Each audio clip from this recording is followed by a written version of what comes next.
Sir నా home loan ఏమైంది? Congrats sir, మీ home loan sanction అయింది. వడ్డీ 12%. అంతెందుకు సార్? బా మీకుండే 700 సిబిల్ స్కోర్ కి 8% ఇవ్వాలా? సర్లే ఎన్నెన్నో అనుకుంటాం. సర్లేండి, రిమైనింగ్ చార్జెస్ అన్నా తక్కువేనా?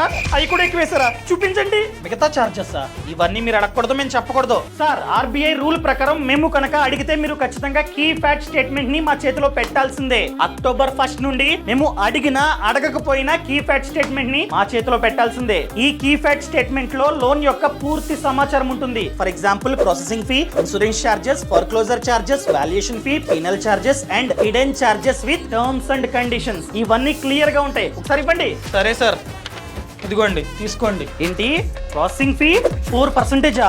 ఇన్సూరెన్స్ ప్రీమియం ఇంత? సార్ ఇలా అయితే వద్దు, నేను వేరే బ్యాంక్ లో తీసుకుంటా. వెళ్తున్నా. ఎవరు చెప్తారండి ఇవన్నీ మీకు? అర్థమైందా అండి? ఈ సమాచారాన్ని ప్రతి ఒక్కరికి షేర్ చేయండి.